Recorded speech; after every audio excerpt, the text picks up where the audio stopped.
Former Maine Governor and Congressman Joseph Brennan has died. His family announced he passed away peacefully at his home on Munjoy Hill in Portland. He was 89 years old. Today, past and present lawmakers are honoring Brennan and his decades-long commitment to the people of Maine.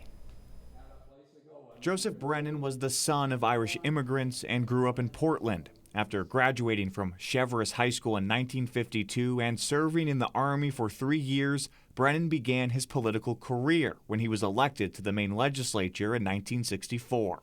After losing the 1974 Democratic primary race for governor to George Mitchell, Brennan was elected by the legislature to serve as Attorney General, where he led negotiations with the Wabanaki tribes in what resulted as the Indian Land Claims Settlement Act of 1980. Brennan became Maine's 70th governor in 1978 and was re-elected in 1982.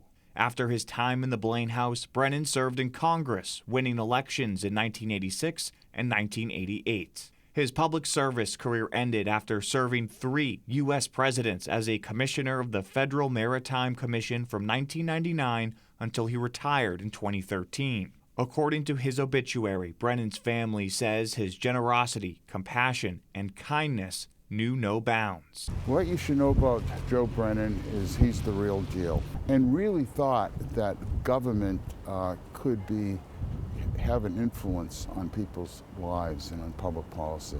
Barry Hobbins is a former state lawmaker and former Maine public advocate. He says he looked up to Brennan as a friend and as a mentor. He was someone that I could call and ask for advice.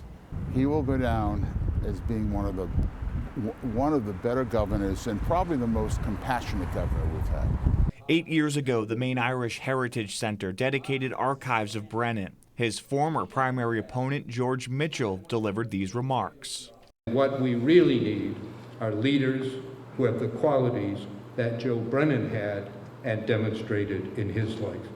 Personal integrity, a deep and profound sense of social justice. Joseph Brennan was 89 years old. Current Maine Governor, fellow Democrat Janet Mills, Maine's congressional delegation, and former Governor John Baldacci shared statements after hearing the news today. Mills says Maine and the nation have lost a great public servant, and I have lost a friend. Through 5 decades of public service, Mills writes, Joe Brennan never stopped working to improve the lives of Maine people. Former Maine Governor and current independent United States Senator Angus King says Brennan was the embodiment of the American dream and strived to do the right thing for Maine. Former Governor Baldacci said Brennan was a friend and a mentor, adding, quote, "It's difficult to put into words what he has meant to me and my family and to the entire state. He was a man of the highest integrity who led Maine through difficult times." Now, Congresswoman Shelley Pingree and Senator Susan Collins also complimented Brennan's years of service to Maine's people.